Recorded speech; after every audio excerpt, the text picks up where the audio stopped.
I've never had a movie make me think like, wait, when did this come out in relation to 9/11 as much as this movie did? But to be clear, we are not saying. No. Ignore what I just said. We are not saying that Swordfish caused 9/11. Sweet Christmas. Shout out to my bird.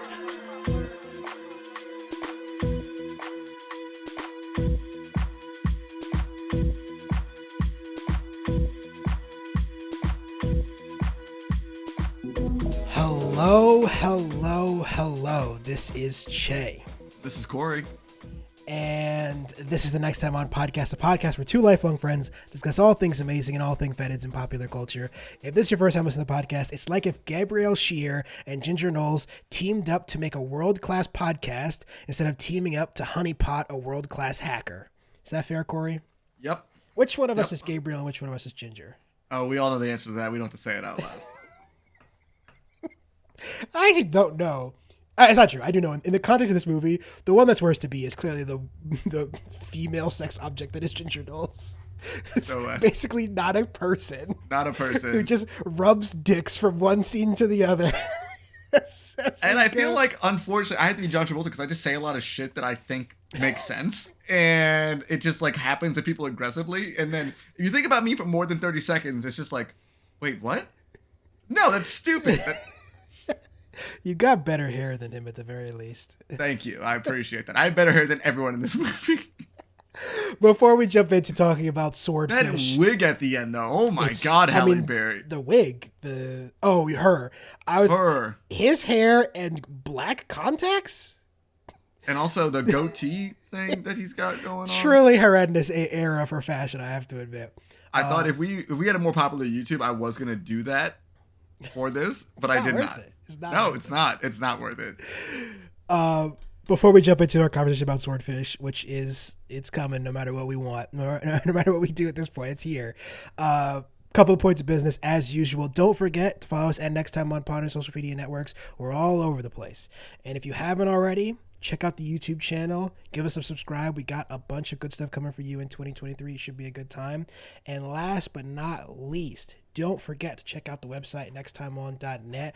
We got some writing coming up soon. I'm going to do some Oscar coverage and do some movie stuff coming up in March. So that'll be a good time. And if you are reading along, if you're watching along, it's too late. You've already come to the movie part. But if you're reading along, don't forget Nice House on the Lake by James Tynion IV is coming later this month as our book club. We're doing both parts, all 12 episodes. Should be a much, much, much better experience than watching this film was. But there's no reason to dilly-dally. Because no, we got it. Let's get into this. Because this movie deserves, I would say, all of our attention. Does it? No, it doesn't. I don't know why I asked that rhetorical question. I think it does, because I think it's a fascinating text. For those of you who were alive and conscious in 2001, you will be aware of Swordfish. What is this movie? It is a film that came out in June 8th, 2001, almost 3 months to the day before 9/11. I want to make this very clear. I am not saying this movie caused 9/11. That would be reprehensible. The director is also Dominic Senna, who gave us such cinematic classics as... I've never had a movie make me think like, wait, when did this come out in relation to 9/11 as much as this movie did? But to be clear, we are not saying... No. Ignore what I just said. We are not saying that Swordfish caused 9/11. Dominic Senna has also brought us such classics of the genre as Gone in 60 Seconds the year before in 2000, and then 8 years later, Whiteout. Have you ever seen Whiteout, Cory? No, no. I don't even know why. I don't have a joke for that. No, I have not seen that movie. It's one of the worst mysteries ever, starring our girl Kate Beckinsale and Gabrielle Mock of Suits fame. I don't remember why Suits. I watched this movie, but I have seen it. This will be the last 9/11 reference on the podcast when I just realized it came out September 11th, 2009, which is crazy. Oh my God. Just an insane coincidence. Nothing to see here. And he directed our boy Nicolas Cage in Season of the Witch, which I will admit I have never seen. That movie I have terrible. not seen it either. As much as I like Nicolas Cage, I have not seen that movie. I remember 2011 being a very weird year for Nicolas Cage in particular, capped off by this movie that like I just love that like sentence. action sci-fi. I love that sentence. This was a weird year for Nicolas Cage in particular. Just like, as most of his years are very weird. I remember that year he made like 7 movies and all of them were odd, which is not like unusual for him in particular, but it was a particularly large maybe that was collection of strange movies. We got to look at the point where he was like, "Oh, I need to make money." I got to look back at I got to figure out what that breaking point was for him. Yeah, I'm looking at 2011. Oh, you know what? I'm thinking of. I mean, so this was his 2011. It started with Season of the Witch, so I'm misremembering. I think I was remembering his 2010, which was Kick-Ass, Sorcerer's Apprentice, and then Season of the Witch. But 2011 kicks off with Season of the Witch, Drive Angry, Seeking Justice, Trespass, and then closes out with Ghost Rider: Spirit of Vengeance. So, Drive Angry might be still one of the worst movie titles I can ever think of, besides Plane. I will be seeing Plane, ladies and gentlemen. Don't worry. I will be reporting back on Plane. You don't have to see it. I love that Che. It's easier to get Che to go see Plane than it was to go make him see Avatar. I saw Avatar. I saw it. Yeah. I enjoyed it about as much as I expected. Yeah. Okay. And I'm sure I will love Plane. So that's my thoughts on those movies. Hey, sure, it looks kind of boring, but continue. Written by Skip Woods, who, for those of you that's not a real name. For those of you who are not familiar with his work, he has written such excellent pieces of cinema as, and this is a real who's who of films. We've got Hitman, X-Men Origins Wolverine, The A-Team, which I do sort of like. I have to say, I kind of like The A-Team. And it's a terrible movie, but it might be mostly the cast though. Yeah. Yes. That cast was pretty fucking good. A Good Day to Die Hard, Sabotage, and then Hitman Agent 47. So Jesus Christ, that guy cannot write. No, Skip Woods is. But he keeps getting paid to do it. Imagine getting the guy who wrote X-Men Origins Wolverine and be like, you know what, this guy needs more work. No, what do you mean? Imagine getting the guy who did the first Hitman to come back and do it again. Imagine getting the guy who did fucking Swordfish and be like, he needs to make more movies. Skip Woods must have some photos of some studio execs on a hard drive somewhere. That's all I'm saying. Or at least he's like, hey dude, how great would a scene be if you have a job interview and somebody's giving you a blowjob? And it's just we are going to get there. He's got coming up in his, if this movie's still happening, a Kane and Lynch movie, which is always fun. Love video game adaptations, but I mean, he does them so well. He hasn't worked since 2015, so there is that. Oh, he's probably rich. It's okay. That's solace. And so, of course, for those of you who don't know Swordfish, the cast is a actually pretty wild.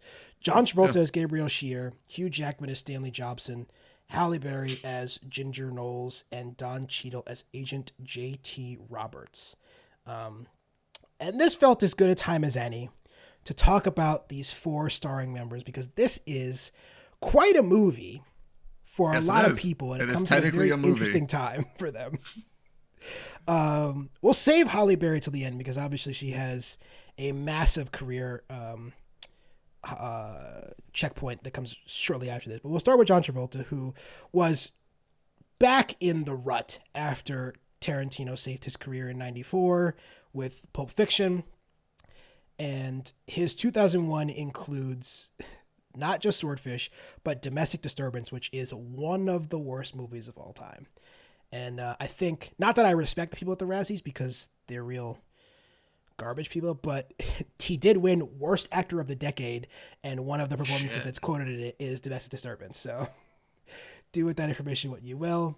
I think this is probably, I was going to say the beginning of the end, but it's very much like the end of the end for John Travolta.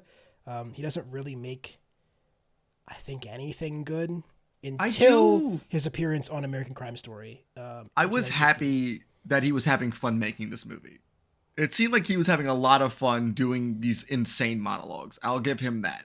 Yeah, but just because he was having fun. In a lot of ways, the thing that's like he's having the most fun. This guy's supposed to be this charismatic evil genius who like manipulates people with his charm, and they literally say he'll like charm you into doing stuff, or he'll strong you. This man is not charming even a little bit. No, not at all. There's not a single. I not a believe single bit. Not for 1 second that Halle Berry would be attracted to him. No, at all. Doesn't make any sense. It's confusing. Yes, on that point, but he reminds me a lot of like from Glass Onion, but Edward Norton's character, when Daniel Craig's character has that breakdown and be like, no, you're just fucking stupid, because he just says so much things and reference Kafka and all this bullshit. I'm like, no, just because you keep saying these things does not make you smart. Yeah, but I think the movie thinks he's smart. I know, and that sucks so much. Is I really genuinely think that the movie thinks that John Travolta's character is supposed to be the smartest guy in the room. Which is not. He's so stupid, though. He is so stupid. And an asshole. And a true asshole. We've also got Hugh Jackman, who was really, this is like the beginning of his career. And I think in a lot of ways, if X-Men is like 1 year earlier, he's definitely not in this movie, because I imagine he's probably cast in Swordfish before X-Men, which is in 2000, comes out. But Hugh Jackman's basically 2000 is, of course, X-Men, which launches his career really as an A-list star. And then his 2001, and you see this a lot with stars that just get on the scene, is dropping a bunch of like truly trash movies. So he's in 2 really bad rom-coms, one of which I have seen. I don't know why. So Someone Like You, Swordfish, and Kate and Leopold are the 3 movies he does between X-Men and X2. And then after that, career his man career has. sort of like launched, and now he's one of the biggest stars on Earth. Not a whole lot to say about Hugh Jackman. Has not aged. No, it's actually vampire. pretty insane. Next up, we have frustrating. We have Don like, Cheadle, shit. who was in the midst of another. Again, as I said, this movie is very weird in that it's caught a lot of people in a very interesting time in their career. So Don Cheadle is coming off of Traffic in 2000, which is one of Steven Soderbergh's, like, maybe people would argue his best movie. I wouldn't disagree with that argument necessarily. Then his 2001 is Things Behind the Sun, which is like a small indie movie. I never really seen it. I tried to find a way to watch it. It doesn't seem to exist anymore, so there's that. Maniac. They're hiding it. Maniac, which is not very good, but also isn't like the worst thing on planet Earth either. And then this film, and then closes out 2001 with Ocean's 11, uncredited. Rush Hour 2, the greatest cameo of all time, uncredited. So, wait, why is he uncredited in Ocean's 11? It's unclear. There was a big thing because in Ocean's 12 he gets very high billing. Must be some weird must be some weird contract he was also stuff. So I think we look back on this movie and think this was a true four-hander because all 4 of these people have become like big stars. But really, this was the John Travolta, Halle Berry movie. Yeah. Hugh Jackman and Don Cheadle in 2001 were not big names. Unless you'd seen Traffic, which a lot of people had, but it was still like it wasn't a blockbuster. And like I said, it probably a lot like X-Men. He'd been cast in Swordfish before Traffic actually dropped. But yeah, I think pretty clearly he did not have the pull on Ocean's 11 to get credited. And then there's a pretty hard overcorrection in Ocean's 12, but he's great in Ocean's 11. One of my favorite intros ever is when they go and find him at the bank. It's so good. So good. Also, made me think he was British forever. I thought he was for a long fucking time, and then that really threw me off on. What are people like? Oh wait, he's never British. Done the reverse, where you're like think they're British and turns out they're American. Tricky bastard. So let's have the Halle Berry conversation. We're having it now. Yes. Okay. Might as well. When do you want to do it? Might as well. So Halle Berry, of course, also in 2000's X-Men. Also, yes. I forgot about that. How could you forget about it? It is the. No, I was going through the doc and I saw our famous thing that's going to come up later on. I'm like, oh wait, they've already been in a movie together. So why do they have any chemistry together? Well, because she's not a good actress. I mean, that's what we're going to do right now. We're going to have this conversation because Halle Berry, of course, wins her first and the only, I think on the Oscar conversation we had a couple weeks ago, I said there have been 2. I was mistaken. I'm realizing that was probably my brain we had a lot of conversations leading up to the 2021 Oscars that Viola Davis might win for Ma Rainey, and she did not end up doing it. So to this day, 22 years later, Halle Berry is the only black woman to ever win Best Lead Actress at the Oscars. And going into 2024, she will still be, because there are no black women nominated for that award this year. No matter who wins, it will not be a black person. I don't have a lot of thoughts on Monsters Ball. Have you seen Monsters Ball, Corey? I actually have not seen Monsters Ball. It's okay. It's like I think it's one of those Oscar bait movies that sort of aged really poorly, in that we don't really make movies like that anymore, and probably for the best. And usually when people say we don't make movies like that anymore, it's not a good thing. But I don't really think we need movies like Monsters Ball anymore. And I'm not super sure she's like amazing in it. She's not bad. Now, she is really bad in Swordfish. She is not a character in Swordfish. She's not. Yeah, that's what I'm saying. I don't know how much of this is her fault, because I don't think there's anybody, even like prime era Meryl Streep, that could have turned this into a good performance. But Halle Berry's career, we were talking about how weird John Travolta's career is, how weird Hugh Jackman's career is. Nobody besides probably our boy Nicolas Cage has a stranger career than Halle Berry, who starts off obviously as a really, I think, more of a cultural icon than an actress in like Jungle Fever, A Different World, Last Boy Scout, Boomerang, yeah. And then this year is when she like becomes mainstream, mostly. And I think, listen, I don't know if we need to have a lot of gender politics and sexual politics conversations on this podcast with two men. I'm not sure that's the audience for it. No, you want to do this? We can do this right now. But I do think there's clearly a big part of her fame that accelerates in 2001 because she's in two movies where she takes her top off. That's as I said earlier, it was like a big part of this movie that, like, go to the theater, get to see Halle Berry naked finally. Which what a weird I have absolutely no problem with consensual nudity in films. I think that if everyone's on board, it's great. I think the fact that her character is not a character, and all she does is vacillate between kissing John Travolta and kissing Hugh Jackman and rubbing John Travolta and rubbing Hugh Jackman, and then takes her shirt off for no reason. Yeah, just being in underwear a lot of the movie. It's just kind of makes no sense. And obviously Monsters Ball is not that, but she is also nude in Monsters Ball.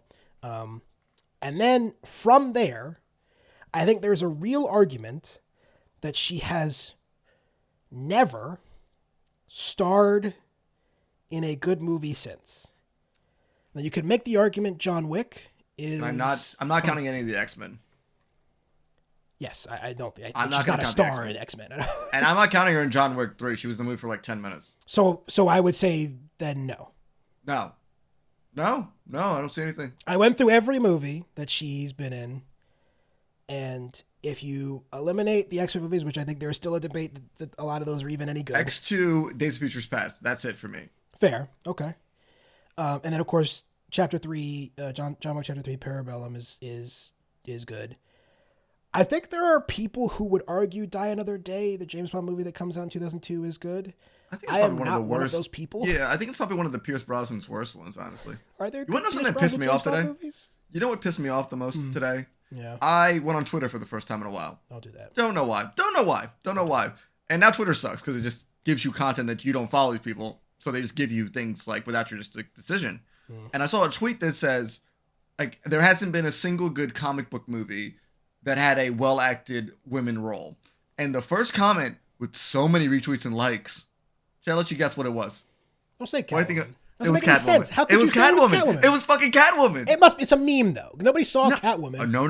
This movie's good. No. These people were defending it. People were defending it. This is what I was talking about in our last episode, Corey. Nobody's worse than comic book fans. They are the worst human beings. I think just people are stupid.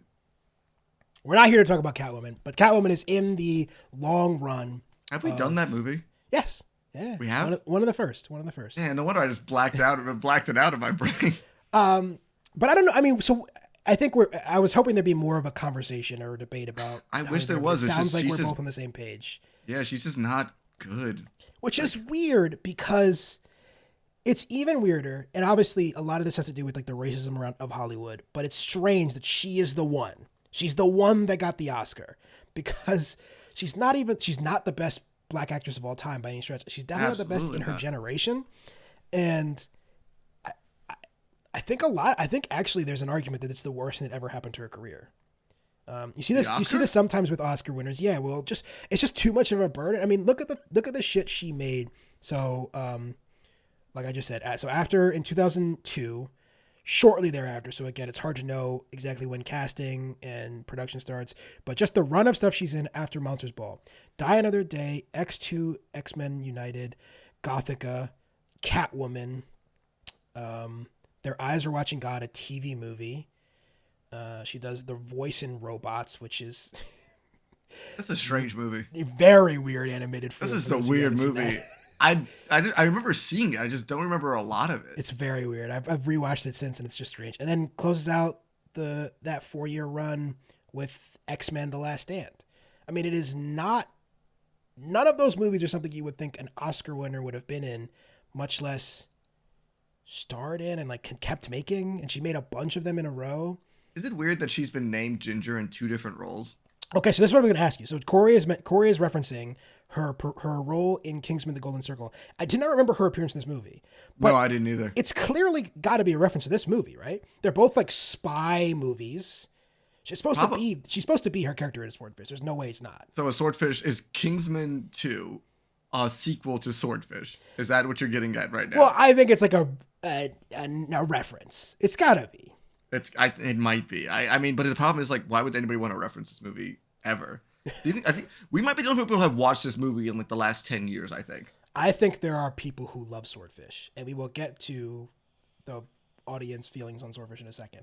But I did just want to talk about these actors here and the Oscars, which I do think a big part of why she won the Oscars is because it is one of the weakest actress slates we've, I think, maybe ever seen. I know I bang the drum for we should give women better roles, but 20 years ago they definitely weren't doing that shit. I don't know. I sort of feel bad because obviously, I mean, she's not dead, but it does feel like her career is sort of winding down in a lot of ways. She hasn't been in like anything big in years. She did that Netflix movie Bruised in 2020 that she directed and wasn't very good. I feel really bad when I watch Halle Berry movies now, and that is not how I want to feel. Do you think like it's just like the movies that she in, or do you think there's like actually a performance that she could like actually pull off? Because I don't think I've ever seen her anything that really, in my opinion, has ever given her like range or any kind. I haven't seen Monsters Ball. I haven't seen the movie that she won an Oscar for, but I don't. I was trying to think, what do I think her best performance is? And I think weirdly, now this is not a very good movie, and it's like a movie that I think like 7 people have seen. I think her best performance I've ever seen is in this movie from 2013 called The Call, which is like she's a 911 operator and has to go save her daughter. Oh, I remember seeing the trailer for that like a bunch, but I never saw it. It's a pretty solid thriller. Yeah. Oh my God. I don't know why I thought that came out like 3 years ago. Holy shit. No, it's a pretty old one. I blame the pandemic. The pandemic that came 7 years after that movie came out. Whatever, dude. Times of construct. But yeah, I don't know. I don't know. The thing is, like we talked about her early performances. I do think she's more of a cultural icon than a performance. I think so too. Movies. I think like who Halle Berry is, but you couldn't be like, what's her best role? I don't think anybody can give you an answer. Yeah, and it just watching this movie made me both sad and angry because I'm just like, oh, what are we doing? Why does everyone that makes movies hate women? I don't really get it. I don't know. This is it sucks to me because like I cannot remember a single thing she said. Oh, I remember one thing she said. Well, it's coming up later. Okay.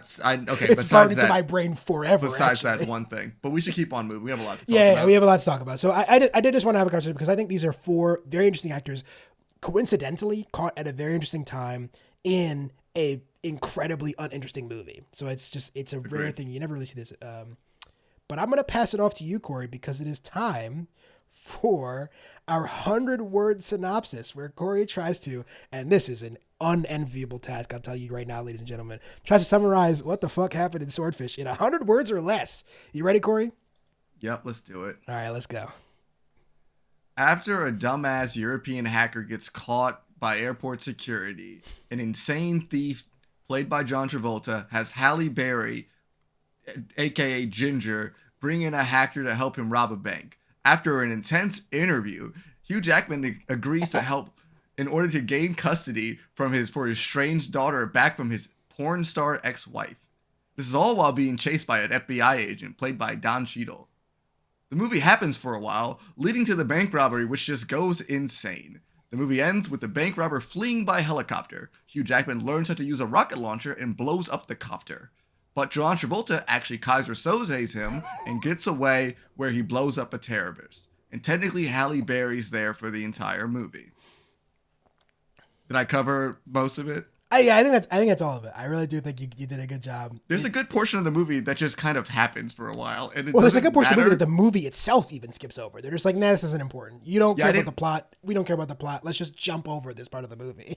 Yeah, I didn't really know how to fit it in, but if you guys haven't seen this movie in a while, it does open up in a ridiculous fashion where it has a flash forward of John Travolta sitting at a cafe table with Don Cheadle's character and Hugh Jackman's character, where he's expounding off a monologue that means absolutely nothing. No. And isn't like thematically relevant. That's the thing that annoys me the most. It's like, okay, whatever. This guy's saying like a bunch of stupid stuff. A lot of villains will monologue, and if you think about it too hard, like honestly, I think all the stuff Hans Gruber says in Die Hard, one of the greatest villains of all time, is probably really silly and dumb. It is silly, but it's he has like a they earned it. Yeah, and he also has like a coherent theme. He's got a character. This guy says one thing about movies to start the movie, and then never talks about movies again. Yeah, I was like watching. I'm like, oh, is his entire character going to be like referencing old movies? Is like kind of like his whole. Is that going to be his whole quirk? I'm like, well, I think the problem is that Skip Woods, the writer of this screenplay, has seen two movies, and that's Dog Day Afternoon and Scarface. I think those are the only two movies he's ever seen. What a weird movie to like reference though as like a cinematic classic. Like it's just also, like, I'm sorry, Al Pacino's best work is not Dog Day Afternoon. Get the fuck out of here, Skip. Yeah, that was a pretty then also he was like, people would say Godfather Part 1. I'm like, what about Godfather Part 2? I think he's inarguably better in Godfather Part 2, but this is that's not what I the was podcast I have this conversation on. I was just like, I mean, as someone who just saw Godfather for the first time last year, I'm like, I saw them both, and I'm like, he's much better in the second one. Like, it's like not really much of an argument. He's playing such a three-dimensional character. That's not the point right now. But Skip, but this thing, I think it actually is the point, because it's clear that the people that have watched, that have written and made this movie, have seen some movies, but never understood any of them. Like, it's clear that Skip Woods has seen Godfather and Scarface, and he's one of those people who thinks, oh, Scarface is better than Godfather, which is just, listen, I love Brian De Palma. The fucking movie's not even like in the same stratosphere as The Godfather. I think that was one of my first films I turned to my dad, and I was like, is this supposed to be good? It is. It has aged also, worse than almost anything from the 80s, I have to say. I think that's like one of my first instances, and I was like, is he Cuban? And my dad's like, no. And I'm like, but why is he Cuban? Back then we didn't give a shit. Back then we didn't care at all. I was kidding. I'm like, I was just confused. I'm like, I didn't know Al Pacino was Cuban, and my dad's like, he's not. I'm like, Al Pacino, the most Cuban name of all time. Why do you think I was confused, Shay? I know it's not good. It's not good. Yeah, I think you covered everything. I was surprised I was able to cover it, honestly. Like when I got to the end, I'm like, oh wait, I have some extra words to. Well, it is. I mean, one of the best things about this movie is it is mercifully short at 1 hour and 39 minutes. God, but it feels long though. Like, but the thing is, this movie is inarguably worse than Avatar, our last bad movie club, which you should go check out if you haven't heard that one. But Avatar was more painful to watch because it was like 6 hours basically of my life. I watch everything twice, and you're like, the first time through, you're like, Jesus fucking Christ, movie won't end. And then I did it again. Avatar? I did hate Avatar, man. I know. We will probably have to eventually talk about the Avatar Way of Water, but my quick tweet length review on it is, why do you do the same movie again? My quick thing is like, oh, the first one sucks so much it made me enjoy the second one. Yeah, but it's the same. But it's like literally. No, Che, talking about Swordfish. Yeah. They both involve water, but we gotta move back to Swordfish. There's no water in Swordfish, weirdly. Yes, but there is a fish. All right. Well, we're talking There's not about a fish. I don't know why I said that. There's zero fish. Zero fishes. There's zero. I hate when they even revealed the name of the movie. I'm like, that's fucking stupid. Like It's bad. All right. So the question is Rotten Tomatoes right about Swordfish? So Swordfish has a 25% on Rotten Tomatoes from the critics, from 138 reviews, and 59% from the audience at over 100,000 reviews, which is still rotten. I have to say this, but 60% of people think this movie isn't bad is so wild to me. What part of it do people think is good? I wonder like when that 60% to like poll was taken, because I feel like people were just well. So all user reviews. So unlike the critical reviews, which are where some of them are scraped from like newspapers that have been archived and uploaded to the internet. So like some of the newspaper reviews that are counted in that 25% will be actually from 2001. But all the user reviews are post the existence of Rotten Tomatoes. So I think like 2008, 2007 or something. Yeah. But that movie sucks. No, they're wrong. Like it shouldn't. No, this movie should be like a 30%. I'll give it a 30% for audience. It's crazy to me people like enjoy this. It's bad. It is always hard because obviously we are purveyors of dumb action movies, right? Yes.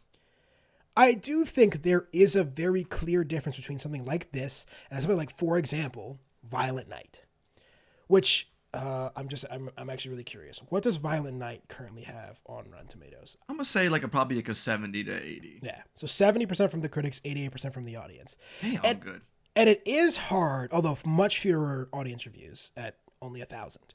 But it is hard to put your finger on the surface what is like different about those two films. One, Violent Night doesn't have a lot of weird objectication of women, which is great. I love that is not this movie. I think that's okay. I think it's a great thing. I also think there's like a tongue-in-cheek nature to good, dumb action movies that makes them good. This movie clearly takes itself way too seriously, as evidenced by John Travolta's insane monologue to open the film, and then his monologue near the end of the film when it's revealed what the Swordfish organization is. I'm looking at Letterboxd, and it sits at 2.6 out of 5. And I think that feels about right to me. And even I would probably only give this film like 2 out of 5 stars. I think I'd be lower on it than you, but only because I just like... I'm not... Yeah, I probably would be 1.5. Yeah, I think 30%. So yeah, 1.5 stars probably for me. I just sort of struggled to see like what is enjoyable about it. I don't know. I'm trying to think about it because like everything like sounds like it could be fun. Like car chase scene through like downtown LA at nighttime, crazy gunfight sounds fun. Bank robbery gets away. The main cast is 75% of people I like. Exactly. Like, how does it end? With a fucking bus flying through the air. That sounds ridiculous. Let's see how that ends. Even that's not even fun. It's so weird. They just make that scene just stupid. It's like, yeah, like Hugh Jackman uses a rocket launcher. Sounds fun. It's not fun. And then this segment of the podcast is usually where we try to say nice things about it, but I don't really have anything nice to say. No, I don't.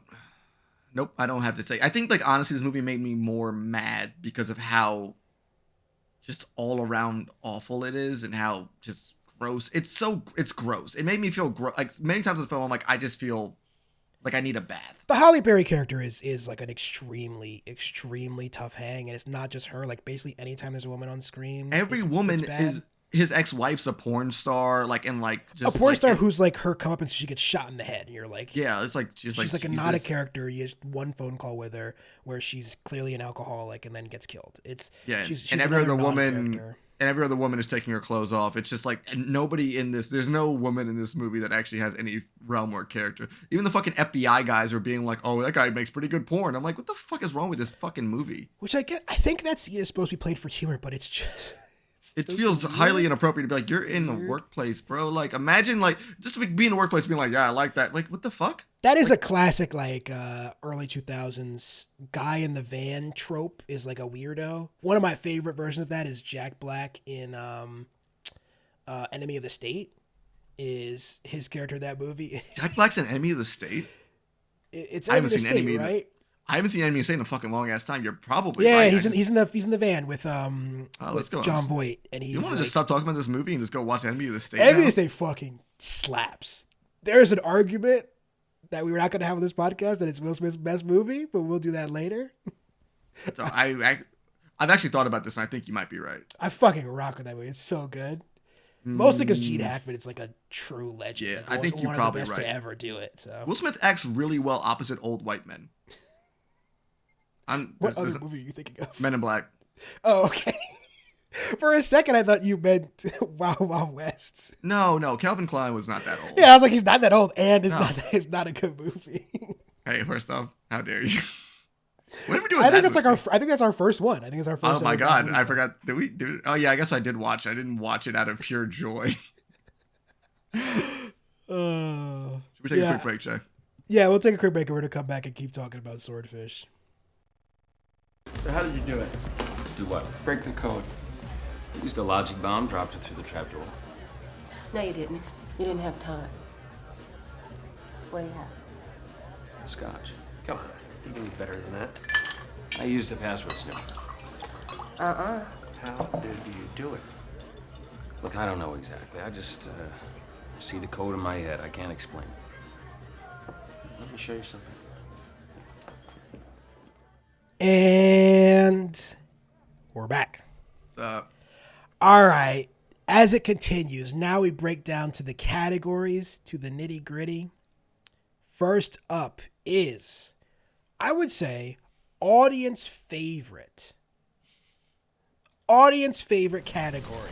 And that is, Do you know what happens to a toad when it's struck by lightning?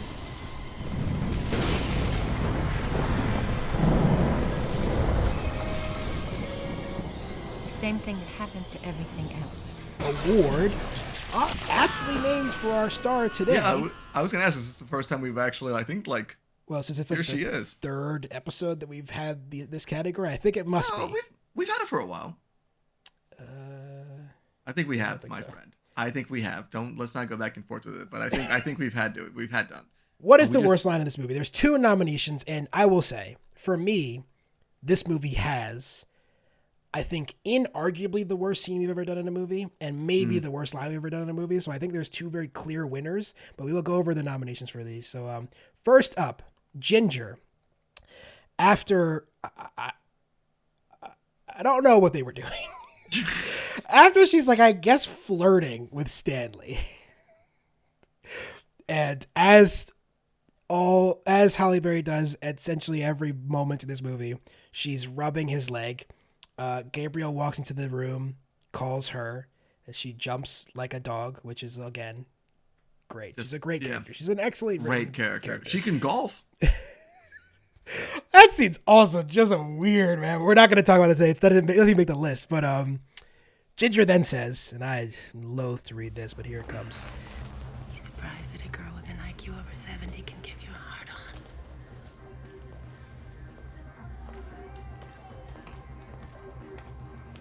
What does she mean by that, Corey? I don't know. It's not a thing it's not like, oh, like a joke. Like I can understand this line if a joke that's made about Stanley earlier in the movie is that he likes dumb women. Like he loves hanging around with dumb girls. He loves We don't see him with a bingos. single woman. Like, I mean, like, he clearly hates his ex-wife. Like, it's like, we have no indication on, like... The only person we see him interact with in this movie, besides Ginger, is basically a rape scene. So I mean, I don't really know what she's talking about here. Damn, you're right. I'm sorry. God, fucking, this movie fucking sucks. It's terrible. We will get to that scene in a second. Don't worry. All right, next, the other line that we had. So this movie is terribly written, but in a way that doesn't have like a lot of bad lines. There's long, shitty monologues by John Travolta that I wasn't intending to read, and then just like the structure of the script is a disaster. But there's only really 2 standout pieces of shitty dialogue, and that is next, Gabriel goes to accost a sitting senator standing alone in a pond fishing. Yeah, he finds him, flies in, and Jesus Christ. And he says, Yet I never understood the appeal of fly fishing, Jim. A little bit too much like masturbation for me without the payoff. now what does he mean by that, Corey? Wouldn't you get the payoff though? Because you're doing the thing, and then I would think if I had to say, I would say catching the fish is coming. So, and also, was he what's thinking he talking about?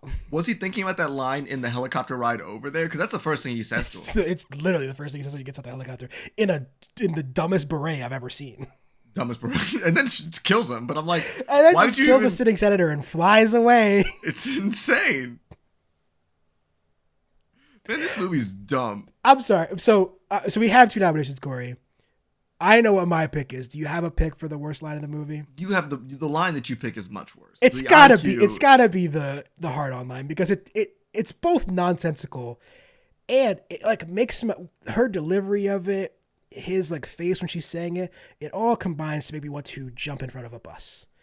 And it's just horrible to watch. I just want to it's the entirety of Ginger's character. It's just kind of like you're not hot. You're just kind of annoying. Like it's just very like pestering Hugh Jackman's character continuously throughout the movie. I do think there is a lot of this character is based on the fact, and rightly or wrongly, that a man in 2001 would let Halle Berry do anything she wanted to them because she does a lot of shit that's like you would never come back from.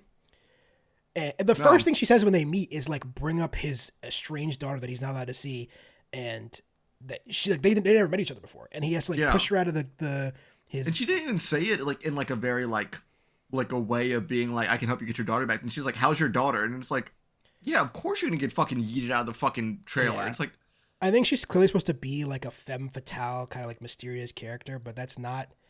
Usually the femme fatales don't like whisper hard on in your ear 40 minutes into the movie. Usually not. They're supposed to be I've watched a lot of Humphrey Bogart films. There's not a lot of that in the Maltese Falcon. Yeah. You're not watching the right for Humphrey Bogart films. I guess not. I mean, that's what it is. That's my fault. Yeah, I think that's pretty clearly the worst line of the movie. It is. I don't know, man. It's just like we're gonna have to harp on it because it's like the big feeling of this movie, but it is so awful how shitty Ginger is as a character. She's such a miserable hang. She's not.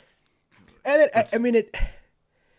as far as I know, there was nothing like untoward about the nudity scene, but the character culminated with the fact that they were like, "Hey, Holly, you want to get your tits out for this one?" Just makes me feel dirty. Like, and like the whole like her topless scene just like it's weird. It doesn't have anything to do with it. It's so weird. It's just like she's just like tanning and she's like, oh, her shirt's off. Like, that's the thing. She's not. She's in the shade. It makes me so angry. Yeah. Oh my god, she is in the shade. She's in the shade in the scene. And I'll see like if that happened to me, what would I do? Like, okay, you're already. Oh, to be honest, I'd probably react the way that I'd react similarly, but it's also just like, wait, what's happening here? It's like, can I get a hotel room? You guys are fucking weird. Like, I don't want to live at this house anymore. Well, we're gonna talk about the scene in a second, so we might as well not. But like the scene that we're about to talk about in a few, you could never come back from if it was me. I would never speak. I wouldn't be able to speak to you again. It would not. We wouldn't be hanging out. We wouldn't be committing crimes together. There's no shot. You wouldn't be like, oh, come take a drive with me. No, absolutely not. There's no fucking way. No, man. All right, but now it's time for the worst scenes. So let's do it. Corey, you want to run down?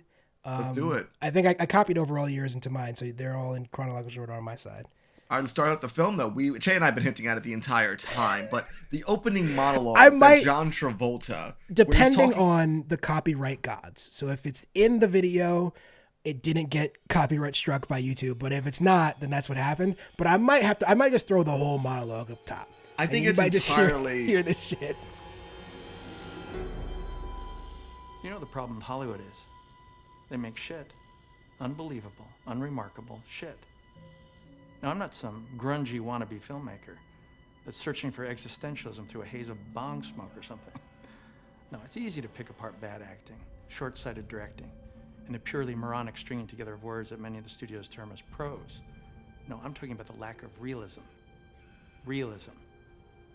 Not a pervasive element in today's modern American cinematic vision. Take Dog Day Afternoon, for example. Arguably Pacino's best work, short of Scarface and Godfather Part 1, of course. Masterpiece of directing, easily Lumet's best. The cinematography, the acting, the screenplay, all top-notch, but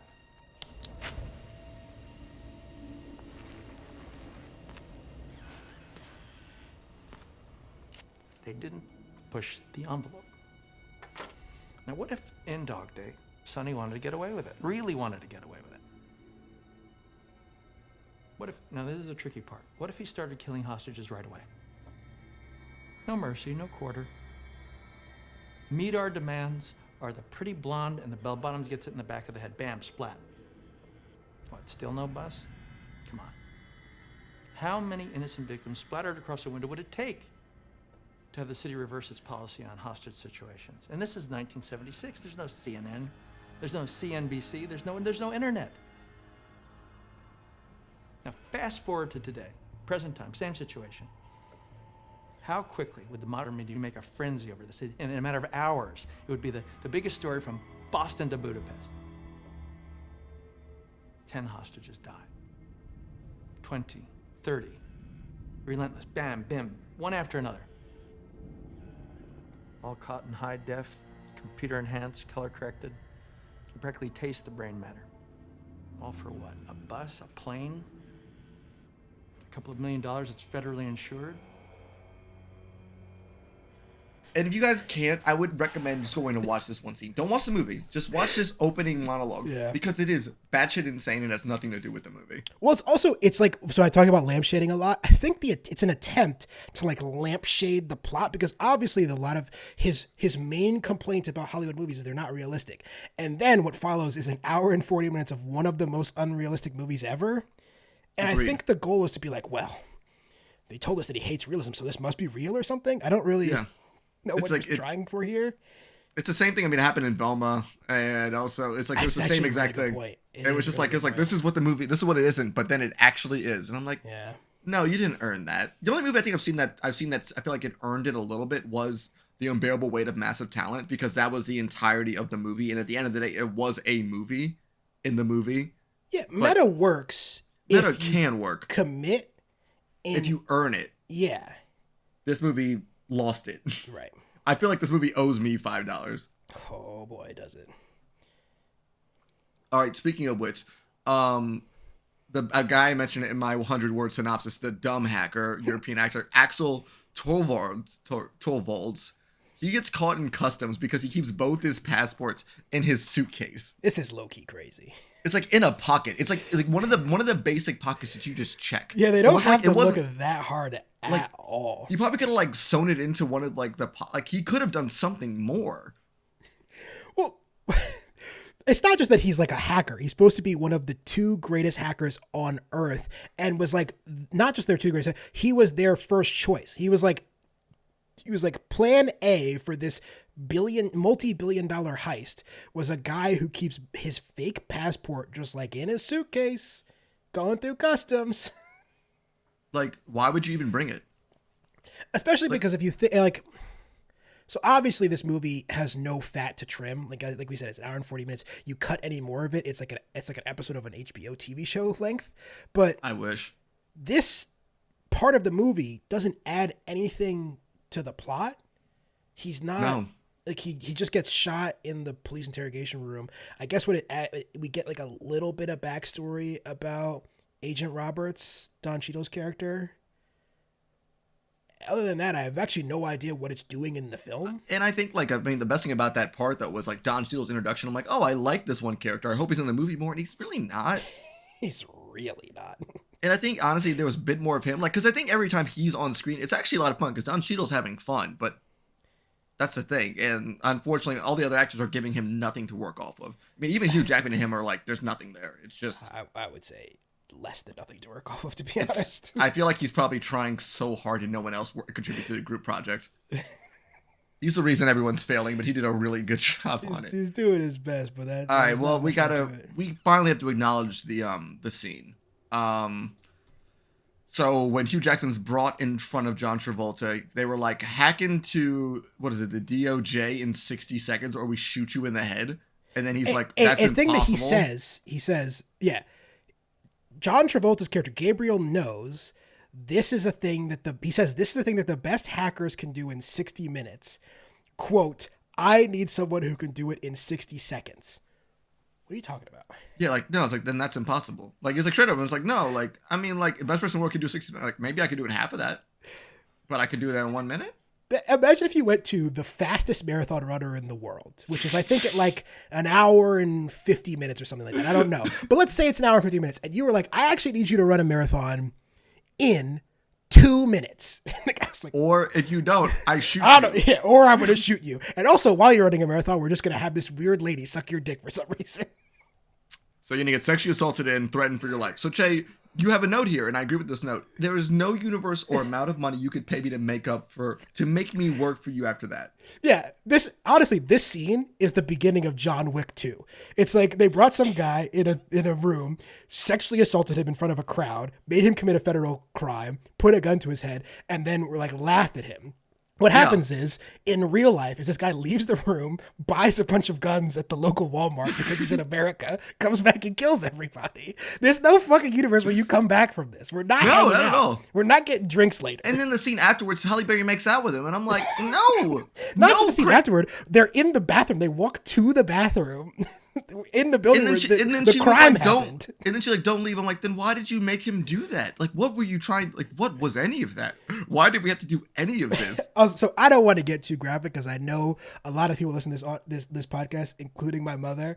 But we just need to cover the fact that this man is like a superhero, I guess, because no human being on planet Earth is getting a hard on in this situation. At all. And he's just getting a full blowjob in a room full of 7 dudes, one of which has a gun to his head. He's committing a crime hacking into the NSA, and he's just here fully erect. What? It's like, no, thank you. Like, this is insane. Just also, he's kind of drunk then, I think, because technically he's taking like 2 shots. He just flew across the country. Then she forced a shot down his mouth, and like, so this man's just like all around, just getting. What's happening here? And I guess apparently that we did learn that he can hack much better after being straight up plastered because he fucking downs 2 bottles of wine, basically.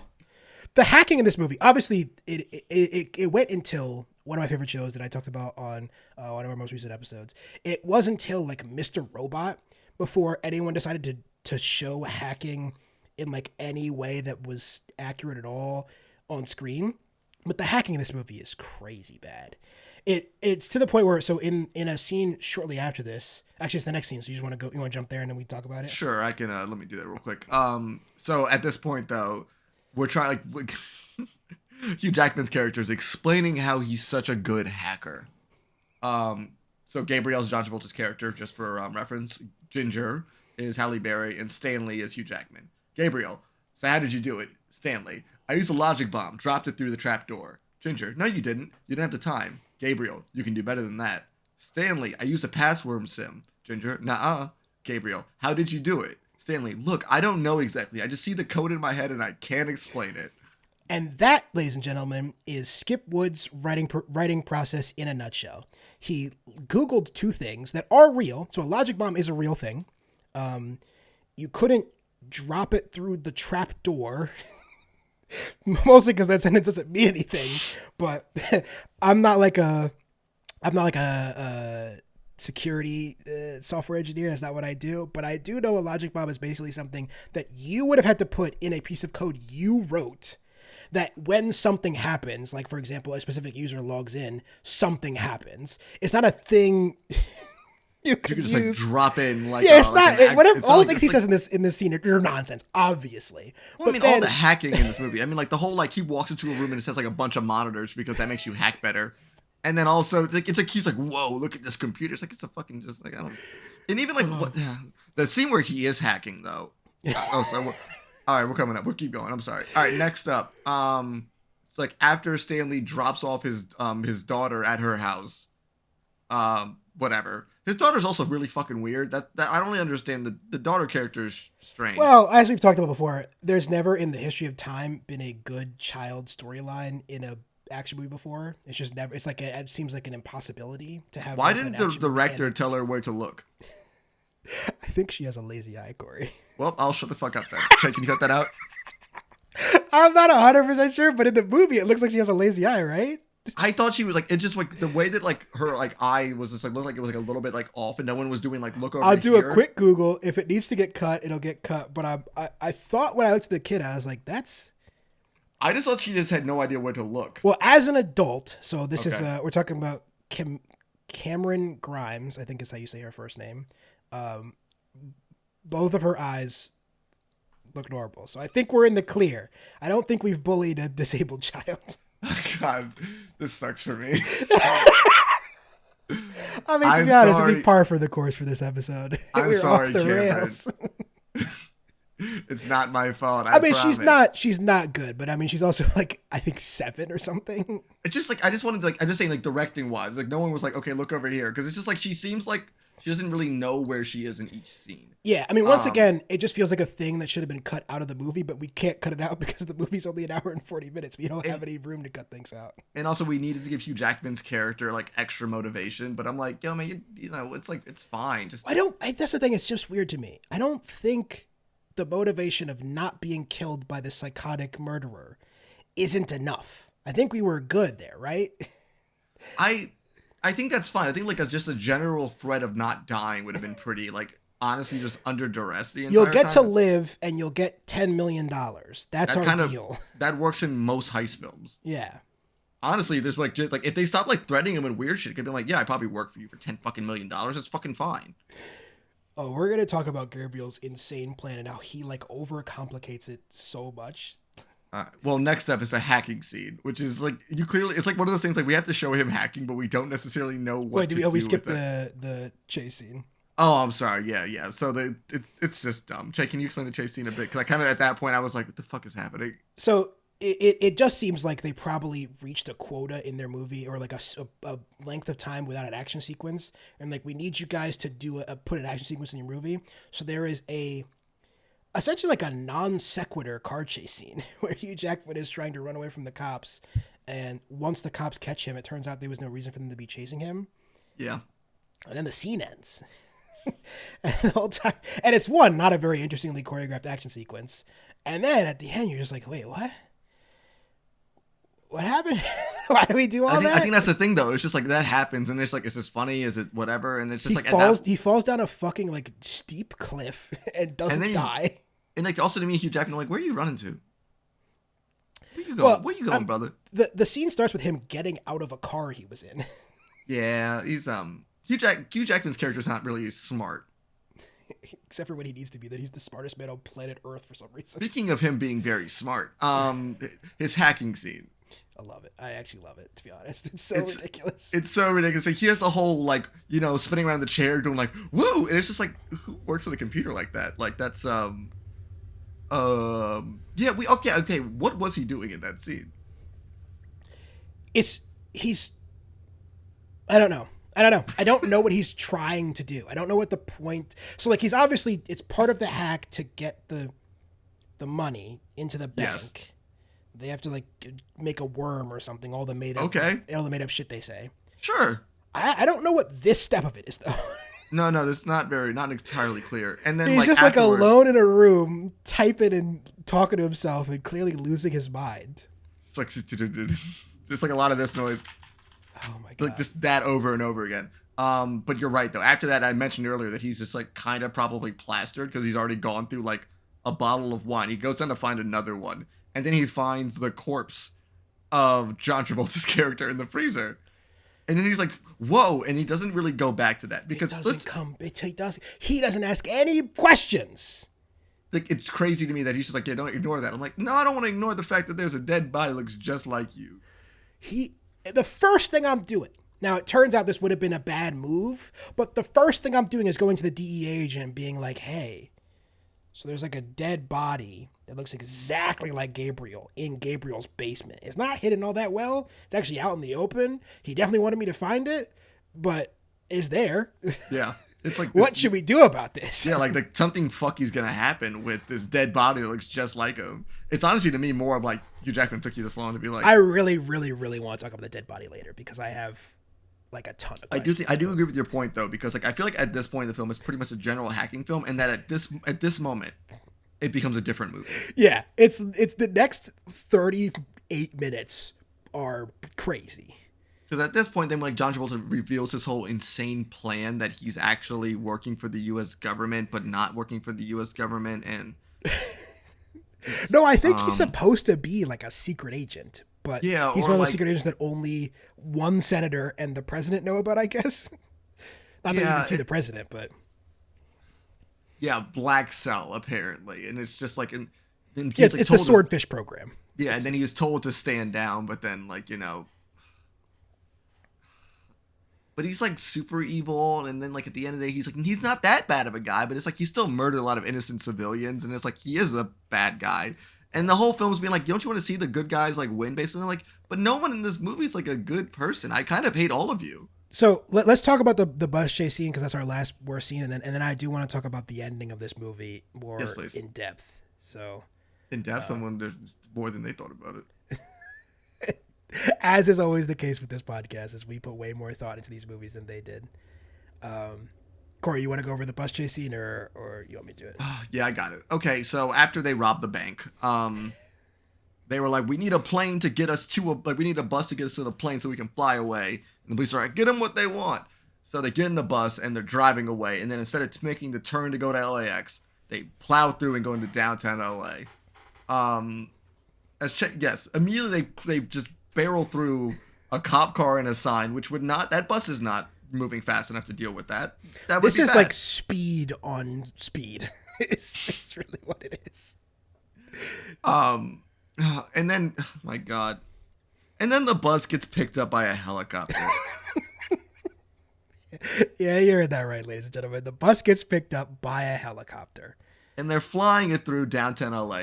So here's my question is, why are they flying it through downtown LA? Is it just to get to that one other helicopter? Because if that's the case, why are you going through downtown LA? Why would you not go through somewhere that requires less navigation or anything that's not? Why didn't you just get on the fucking plane in the first place? I'm just so confused.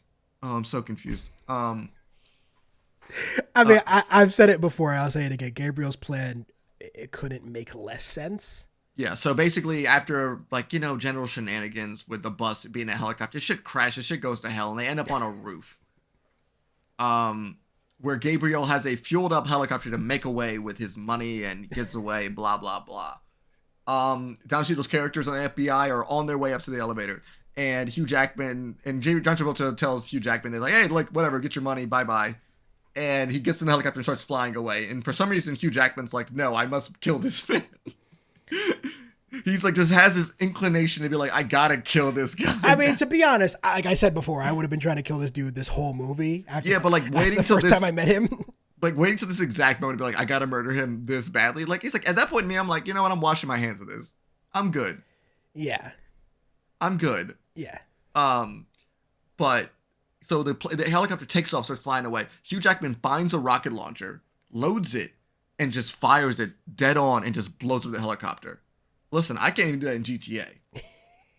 This well, that's the thing. It's so all the things you're saying, I think we're supposed to believe are actually part of Gabriel's plan.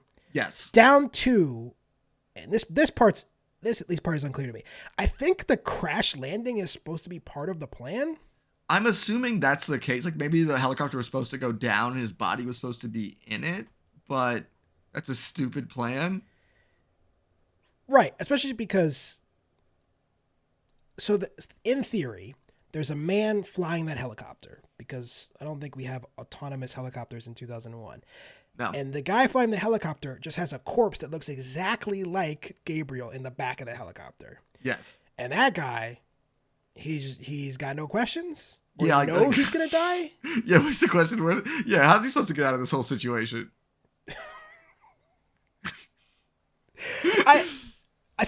Big question about the end of this movie. They're trying to pull a fucking Usual Suspects though. It's like being like, he got away the entire time, and yes. It's just like, no, you're not. No. I think it is really funny because, so as I talked about before, 2001 also includes another Don Cheadle, much better vehicle, Ocean's 11, and the end of Ocean's 11 is this reveal that, like, in the normal rules of filmmaking and script writing, is not a very good reveal because there's no way for the audience to have known. There's no clues. It just sort of is like a surprise. It's like a twist with no hint up top, which is a lot of what's happening in Swordfish. We do get some hints where he's like yelling at the senator, "I've changed my identity so many times." But like this part, though, the Ocean's 11 one is executed so well. Like, I love the end of Ocean's 11. It's so fun. That's great. The end of this movie is confounding. It's confounding, but also the only like kind of like he's to change his identity. So like, and that's like still like acceptable. It's supposed to believe he's a secret agent or whatever. But the only line they keep going back to is a Harry Houdini line. Yeah. And I'm like, no. Also, it's not misdirection. Everyone's looking right at you. It's just that you blew up a helicopter. No, I get what he's saying though. It's like, hey, misdirection. Like, look over here while I do this thing, and I kind of get that. But even then, it's just like, no, it's not. That's not what you did. You just walked away. You just took a left. Yeah, he just walked down the stairs. Right. Can I ask you a question? How did he get away from that though? Like, just because he walked down the stairs, like, wouldn't he be passing by FBI agents like coming up the stairs and shit? They say when they walk into the building, we're locking off all the exits to the building. So I don't know how he got out. I guess that's not super important. But I did want to ask you a question about the logistics of the ending specifically. Mm-hmm. So we find out on the table that the dental records match the dental records that the Israeli Special Forces sent him of a special agent named, and this is very key, Gabriel Shear. So, now let's run this back. Okay. His name is Gabriel Shear, and he's pretending to be an Israeli special agent? Or maybe Gabriel Shear is the identity that he's been riding with for so long. But why would the Israeli special agents have his fake identity? Hey, how about you shut your fucking mouth? How about that? I just don't understand why they said that. Why even put that in the movie? It confuses everything. I don't know. So like is he an Israeli special agent or is he an American special agent? I think, dude, I don't know, man. Because they literally say Gabriel Shear, which is his name in the movie. I think that's just another identity that he like that set up or some other bullshit like that. I don't know, man. It's but Gabriel Shear isn't like if Gabriel Shear was like a dude, if they were like, oh, this dental record matches the grocery store manager down at Safeway named Gabriel Shear, that would make sense. Mm-hmm. Your fake identity is as an Israeli special agent? That's a weird secret identity. It seems a lot more. Why not just be like Interpol send us his dental records from getting caught or some shit? Like, I don't fucking know. Like something. Why couldn't he be also American? Gabriel Shear, the most Jewish name of all time? By the way. Absolutely. No, absolutely. I believed it. The ending of this movie is so weird because we're supposed to believe that he's got everything meticulously figured out, up to and including the point where he shoots Ginger. I guess so they can both fake their death, even though I don't think she could have just left. Like she didn't need to die or fake dying so that they could meet up later. And also, I mean, just a general, we passed a scene, but another unfortunate sexualization of Halle Berry when she has the wire on her, and I'm like, that seems so weird. It's like, to me personally, I'm like, how Hugh Jackman, you're a fucking idiot. Like that's like. Well, to be honest, I looked at it and I was like, oh, they didn't even pretend. Like shitty. Props department, worst wire I've ever seen in a movie, and then you find out later it's like a fake wire because she's a fake DEA agent. But also, so why does she need to be a DEA agent? All right, it doesn't come up in the fucking movie, Corey. It's so weird. Oh, and I guess the last note about that whole sequence and this end of the movie in general is that like Stanley should be in jail. Stanley should be going to jail for like a very, very, very evading arrest. Breaking parole, killing a helicopter. You can't just do that, even if it's justified. You can't just blow touching up a computer. His parole is and then he touches a computer. He touches the computer. And he touches the shit out of it. Like honestly, it was a bit sexual how he was doing it. He fucking rubs that computer up and down like Halle Berry rubbed his leg. Honestly, maybe that's why he had a hard on because he was really like oh, a computer again. All right. Next up is my favorite category because. It brings me such joy. Stolen directly from the Rewatchables, one of my favorite podcasts. I'll say it here right now. It's okay. They're okay podcast. Their podcast is Just One Oscar. We do Must One Oscar because when we talk about these garbage movies, we must decide between us to pick what gets an Oscar in this movie. And I will say, this is one of the harder ones we've done. Actually, even harder than House of the Dead because there were technical parts of House of the Dead I thought were kind of interesting.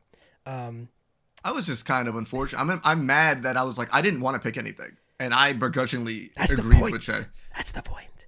Well, so, not even that. I just don't even agree with what we got. But it's like, it's just so, this is bad. It's just like, because it's so, all of it's bad. So we had to go with best makeup and hairstyling from Han Nguyen, Mindy Hall, and Christine Tinsley, who is the makeup and hairstyling department at on Swordfish. And you might be saying to yourself, but everyone in this movie is dressed terribly and looks terrible. And my answer to that is, isn't that the point?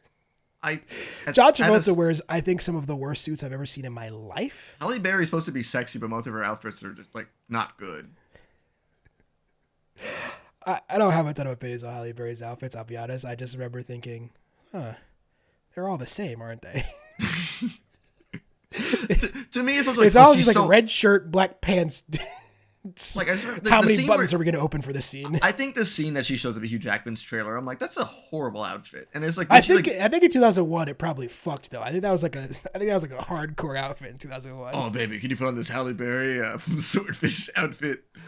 That's my shit. Oh man, I mean, to be honest, I'm lucky because, like I said, we were 8, but I think niggas were down bad back then. I think they really were like that, Corey. We really got to do a podcast once where we got to bring someone on from the generation for where this came out. I don't want to hear from them. I'm not interested in hearing them talk about how much they wanted to jacket to Halle Berry and Swordfish. That's not content I'm interested in. If you want to come on our podcast and defend this movie. All right, do not email us. 2 more quick categories. So first up, we've got best drinking game, which I think we both basically agree on most of the rules. So I have take a drink when there's nonsense computer jargon, something explodes, anytime a woman is objectified, which is mostly Halle Berry, but they throw in a couple extras for you for fun. The reason I only put down 1 because Halle Berry, I'm like, I think I would just be, if I was doing like a shot every time I saw Halle Berry like be a little sexual, I was like, I would be blackout. Yeah, don't do a shot. Don't do a shot every time. That's how I was doing it because I was this thing I wanted to die during this.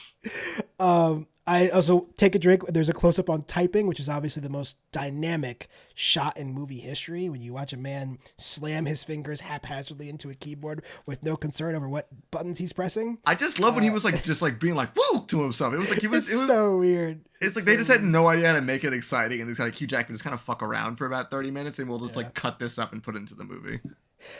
Then also take a drink if the police do something stupid and illegal, which is probably the only part of this movie that's really believable, is they do literally open the movie by killing a woman. The police do. They do that, and also just like Don Cheadle's like entirety of introduction is being straight up police brutality. Yeah, he pulls a gun on a dude, throws his lawyer out in the hallway. It's just classic police brutality. I mean, the dude would just walk out of jail at that point. Like he could just walk as the out. Lawyer does say. He says, "Thanks, you've let my client off," but it didn't matter because they both got shot in the face. Because again, the police let 2 random dudes walk into the interrogation room. And then they also let them walk out. Slowly walked out after shooting 4 bullets through the window. Yeah, I think that'll get you real sloshed up and plastered. So if you're looking for some way to get through Swordfish, that's the best way to do it. Last but not least of our categories before we take a quick break and come back and fix this movie, we've got no dumb questions. So I've asked a lot of dumb questions, but I've got one more for you, Corey. Let's do it. And I think in a lot of ways, this is sort of the big question of the movie. And that is, does Swordfish, does Skip Woods, does Dominic Senna, maybe does even John Travolta, do they think Gabriel is the, or even a, good guy? Yes. I think, like, legitimately, I do believe that they think that this character is in the right. I got the impression that they were trying to tell us at the end of the movie that, like, all of this is justified. The good guy got away. Like, we're supposed to feel like, oh, good thing that he got away and, like, was able to continue his mission because he's protecting us or whatever. Whatever shit that stuck up his own ass. I mean, that is what I got from the final scene in this movie, but it is crazy to think a guy who straps a bunch of C4 and ball bearings to a room full of innocent civilians, and then we watch one of them blow up and kill many police officers, is then supposed to be the good guy at the end of your movie. After, well, again, we've already covered, basically had a woman rape a dude. Yep. Then again, shot a bunch of guys in the face. Yep. Hacked into the NSA and the DEA or whatever the fuck. Killed a sitting senator. Killed, I guess, like, the senator's paralegal. I didn't know who that guy was. He's But he's I the think dude from House, I think. well, Right? well, I think probably. So, Che, so I think what they're trying to do, at least with this is like, let me do my justification. Go for it. That's why I asked the question. Literally everybody he kills is shady. Except for the woman at the bank. No, Although I guess he screams no. after she blows up, "You did that to Don Cheadle." Yes, exactly.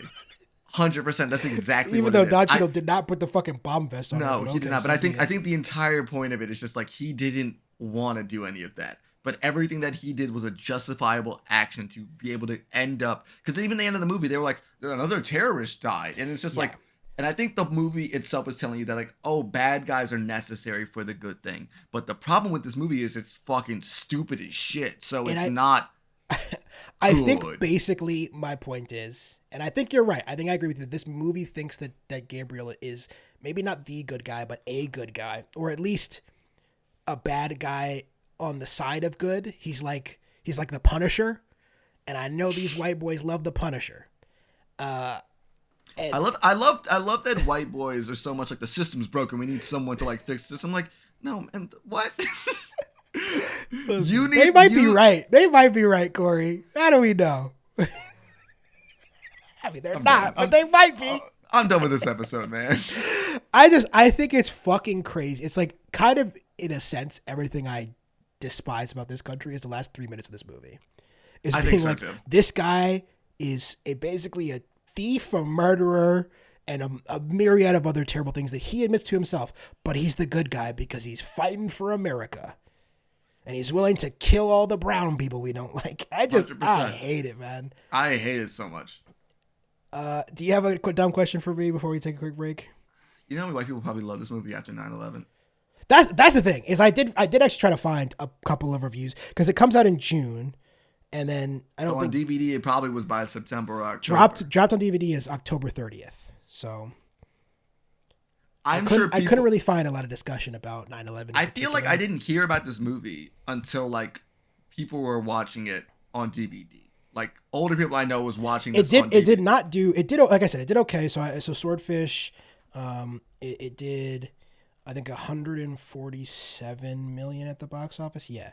Off of a budget of 100, which considering the cast and so on and so forth is like not terrible. Obviously didn't lose money, which is always the terrible, but not great. And considering that budgets never take into account marketing or whatever, probably didn't end up making a ton of money. You're supposed to double your budget. That's usually the general rule. That's what you want. And I think when I looked at, so if you look at the 2001 highest grossing movies, it's like number 17, I think I said,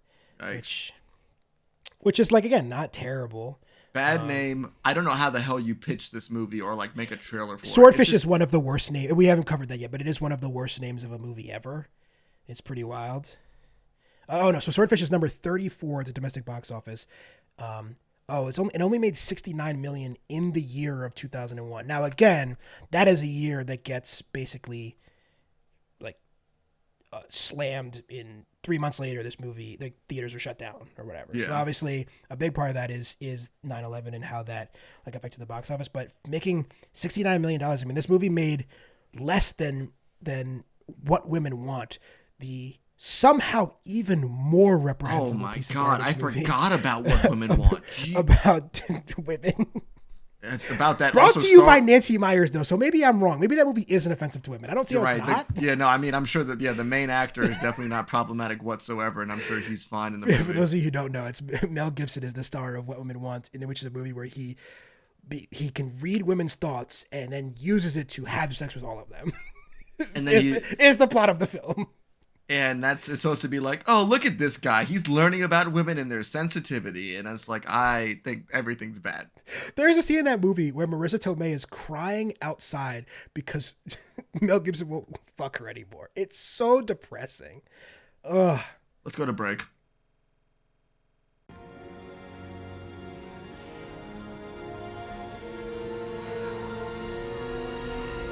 Anyone who impinges on America's freedom. Terrorist states, damn it. Someone must bring their war to them.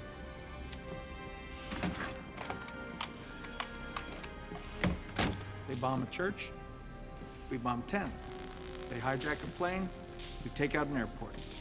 They execute American tourists, we tactically nuke an entire city. Our job is to make terrorism so horrific that it becomes unthinkable to attack Americans. You're not going in over the phone lines. You're going into the fucking bank. And you're coming with us. It'll all be over in 24 hours. You're a rich man, Stanley. Pretty soon you'll be on a yacht with your daughter, having a good life, eating bonbons, the American dream. And just think, in the end, you'll have done your small part in ensuring America's way of life.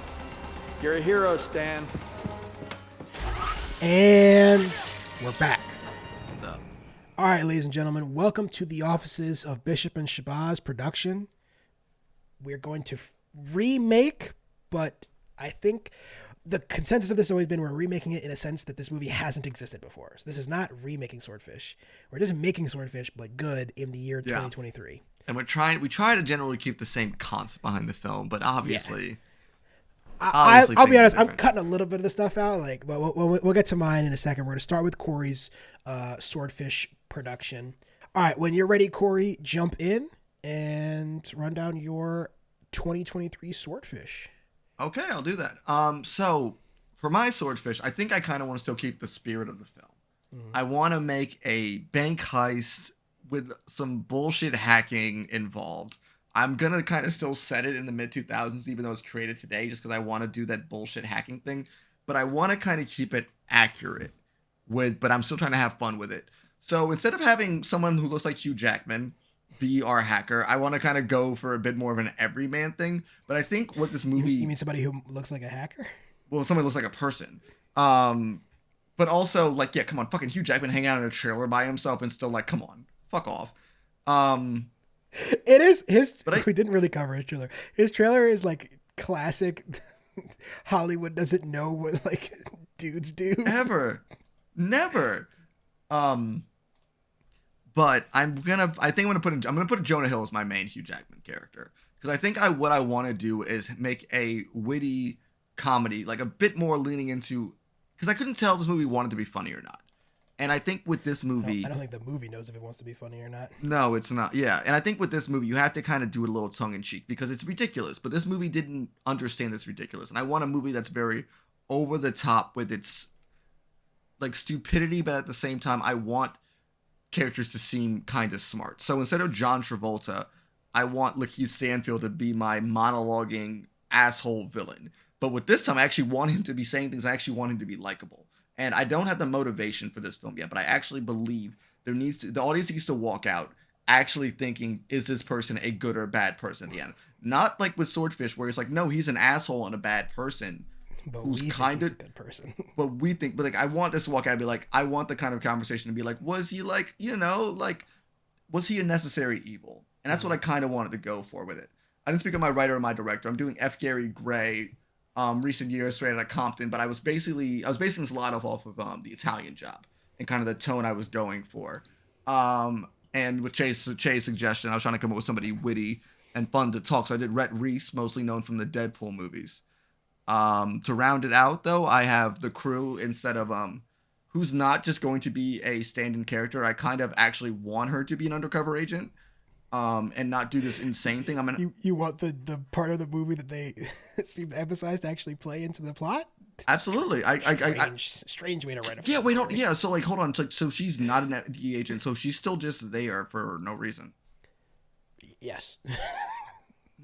Correct. So I want the undercover agent, Emma Stone, to be involved because I think we also need to have a way so Jonah Hill's character can actually walk away without actually just going to jail.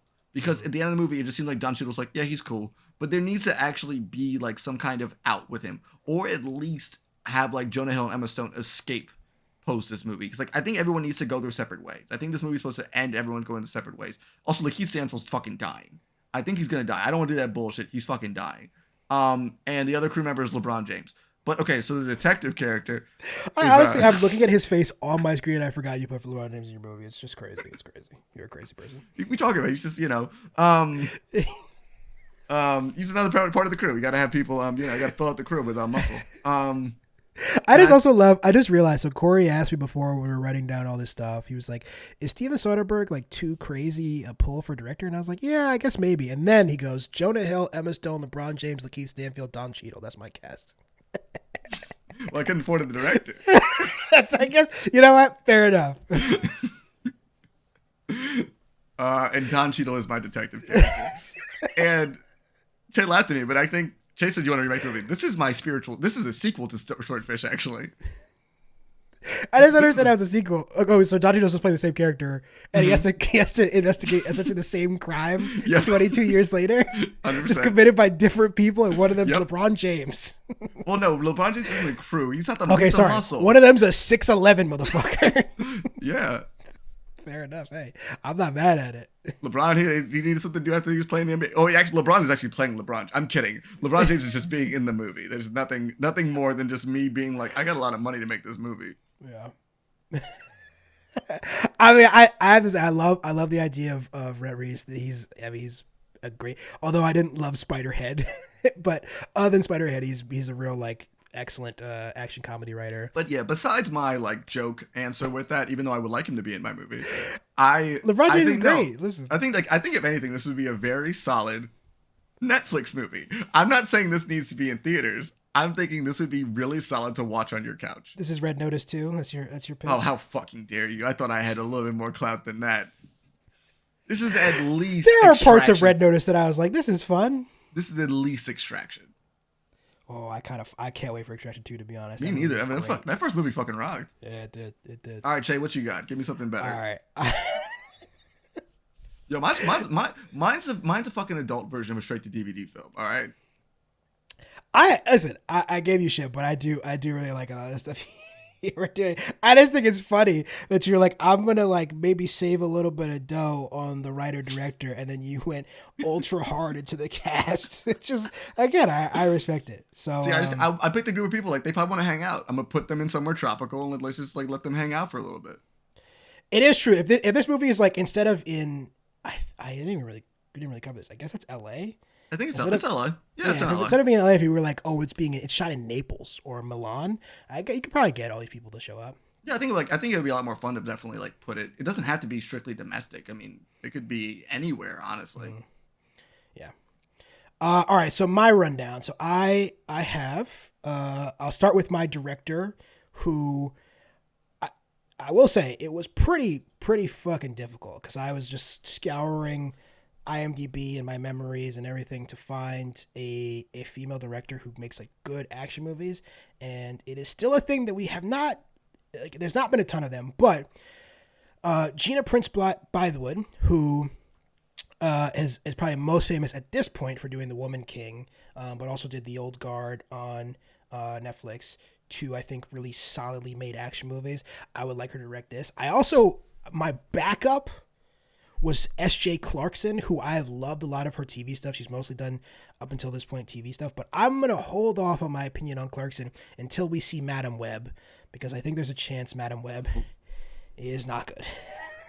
We talking about like Morbius and Venom and... I just think, you know what? They should just make it NC-17. It's Dakota Johnson and Sydney Sweeney. Let's just fuck around and do it. Let's go all the way. Let's go hardcore. But yeah, so I think Prince Bythewood, who, like I said, if you guys haven't seen The Woman King, I have some issues with that movie, but the action is undeniably well shot, and I think Prince Bythewood has an eye that is unique, and that's what I'm interested in. I want to have a film that doesn't look like every other fucking movie ever made, like Swordfish does. Yeah, that's the problem. Swordfishes look so much like everything else. Yeah, and it has like no identity, which is, you know what? Part for of some really reason, bland. For some reason, my roommate and I were watching Blade. I don't remember why I was watching Blade, but Blade and Swordfish fucks. That's why. I just don't remember why I was like, I gotta watch Blade right now. Yeah. Besides, just the general feeling I have every day of my life. But like I watched Blade after we watched Swordfish for the first time, and I was like, this movie had that 2000s it's the same aesthetic. Yeah. It's the same movie. It's the same music. It's the same like color gradient. Everything it cuts the same way. Everything is slow motion for no reason. Yeah, and Blade's an ugly movie, but it's just like it's an ugly Wesley movie. Snipes is so sick. Listen, man. Some motherfucker's got to ice skate up. What does that fucking mean? Still one of the greatest lines in movie history because it's basically gibberish. It's an end of the movie line too, which is the most insane part about it. It would have made more sense if he just gone ooga booga booga booga. And then the fucking credits roll. The man says some motherfuckers always want to ice skate uphill. What are you talking about, dog? I did not realize the first Blade is kind of like a comedy where Wesley Snipes, like, Blade is kind of just insane, and I never realized that, but that's besides what. I just meant, like, all these movies look the same, and it's just crazy where you have a movie that's, like, a lot more fun and a lot more better writing with it, and then, like, they can both look the same, and it's just one is fun, and the other one is unwatchable garbage. Well, that's so you went for an action comedy, and I picked a writer who has done, I would say, less action like comedy than Reese does, but certainly the movie that she has written before has moments of being really funny, and so this is Rebecca Blunt, who, as far as we know, I don't think it's ever been officially confirmed, but I think everyone is in agreement that it is Jules Asner. So Rebecca Blunt is the pseudonym for Jules Asner, who is the wife of Steven Soderbergh, and Rebecca Blunt is credited as the writer for Logan Lucky. One of my favorite heist movies in the last few years. Weirdly went like sort of unheralded. I think a lot of love that movie. Missed it. Yeah, I think we're big fans of it on this podcast, both of us. It was the beginning of Daniel Craig's ridiculous Southern accent. It was the dawn. It is the beginning of it. And also it's like, oh wait, Daniel Craig can do comedy, and then it's like, oh, he's really funny in that movie. Yeah, you guys should watch that movie. Yeah, if you haven't seen it, great. One of my Adam favorite Driver has one hand. Ever. Adam Driver has one arm. It's great. I think that tone for a heist movie, that's exactly what I'm looking for. So that's why I think that's good. Jules Asner, who I think is Rebecca Blunt, is the perfect pick for that. And then to my cast. So unlike Cory, I'm not super interested in keeping like a lot of the structure. I want to make a heist movie. If my main character needs to be a hacker for me to get Swordfish made, so be it. I think hacking looks so shit on screen. Oh, it looks horrible. But I want my main character. Netflix. I'm confused. Fair enough. I want my main character who is like dragged into this world to be Alicia Vikander, the unwilling into the heist. She's either, I would like her to be like a master thief, like a lock pick or some shit. But she's got to be a hacker to make the movie. Fuck it, whatever. And then members of the crew. Adria Arjona, or I think is how you say her name. My apologies if it's not. But anybody who has seen Irma Vep knows the movie, not the TV show, not the movie. Anyone who see the movie knows that her and Alicia Vikander's sexual tension could power a Tesla for a month. And that's honestly what I'm looking for. I'm looking for like fun, sexy movie, not crushing my soul with how sad Halle Berry's character is. She's also, for those of you who don't recognize the name, is the star, and I do mean star, of Morbius. So there is that. Star Morbius, also in Andor. What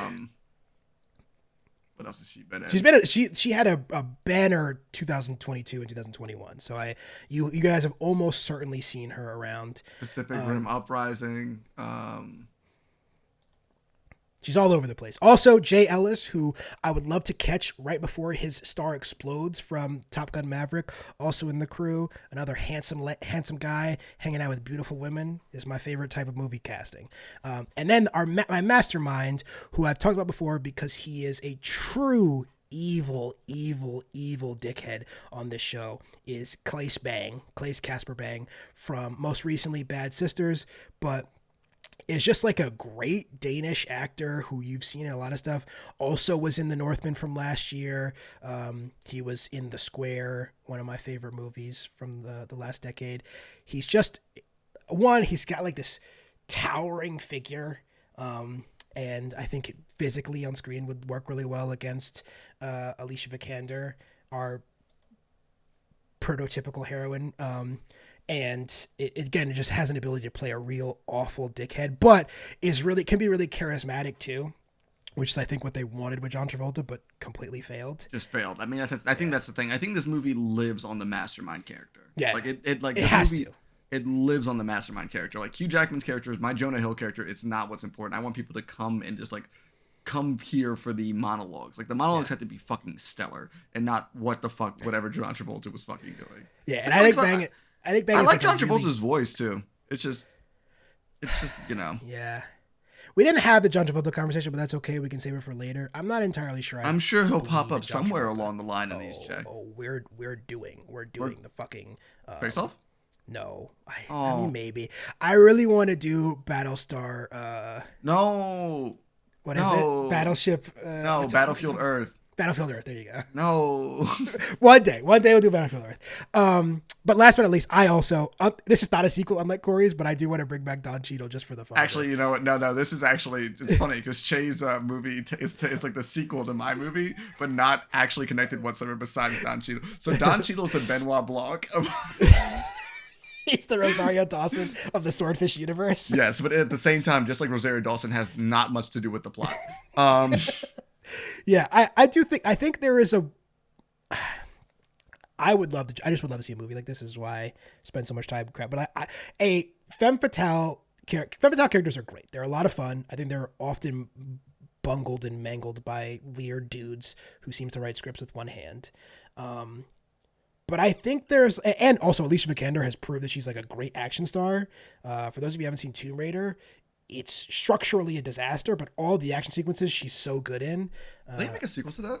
Yeah, it's supposed to be coming out, but it's been like tabled a bunch of times. I gotta give that movie another chance. I turned it off pretty early. It's on. not very good, but Yeah, I think she's really good in it. I think I might scratch that bone that I wish Uncharted did for me.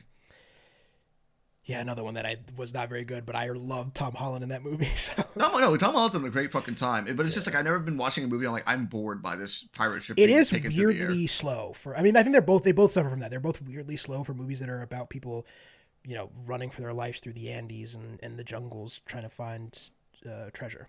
But yeah, that's my movie. Quickly gonna run down again. Director Gina Prince Bythewood, writer Rebecca Blunt. Main cast: Alicia Vikander, Claes Bang, Adria Arjona, Jay Ellis, and Don Cheadle. And Corey, you want to quickly run down yours? Sure thing. Directed by F. Gary Gray, writer by Rhett Reese. My main character is Jonah Hill, Lakeith Stanfield, Emma Stone, LeBron James, rounded out by Don Cheadle. Yeah, I think LeBron James would sign on immediately. Honestly, no matter who was in these movies, they couldn't have been worse than Swordfish. But to close out, we have to, as always, ask the question. And I think this one's tougher than the last. Avatar was a very clear no, but Corey, I must know. This movie is terrible. Swordfish is terrible. Yeah, it's pretty undeniable. bad. We spent about an hour and a half talking about how terrible it is. But, Corey, is it worse than The Room? It's not, but it definitely, I have not felt as uncomfortable in a sexual scene as I had since I watched The Room, watching that scene. I think there is nothing in The Room as bad as the interview blowjob scene. There's no scene in it, and maybe any movie as bad as that. No. But The Room is... We have not topped it. I think at some point tough. It's intent. I feel like we have to intentionally. We're not going to stumble across that movie. I think it's like intentionally we have to be like, is this movie that bad? But I like to think that you're right that you won't stumble across it, but you have to remember this movie has a 25% on Rotten Tomatoes and a 59% from the audience. So there's like this movie is like compared to The Room, lauded is like yes. So that's true. I honestly don't think it's that much better than The Room. We haven't gone back and watched The Room in a while, though, to be fair. But I think, if anything, we got to let our audience go, Che. Yeah. Quickly, once again, points of business. At Next Time on Pod on social media platforms. Go do that.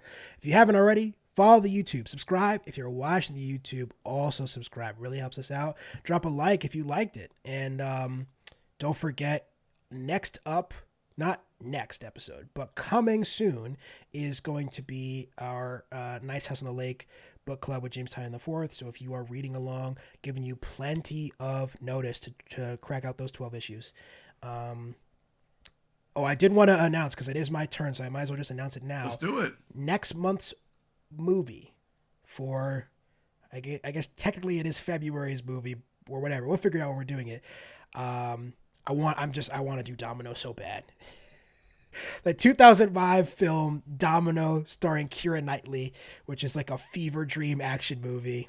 I remember absolutely loving it as a kid. It is Tony Scott, who is a fucking legend, or was a legend. Rest in peace to the legend. but I genuinely love this movie. I hope it's as good as I remember.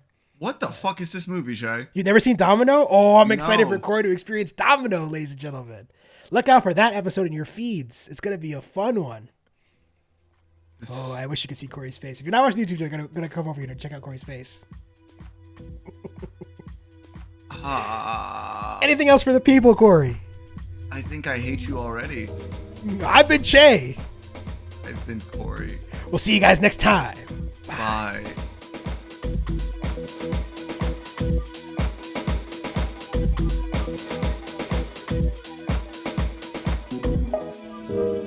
Sweet Christmas.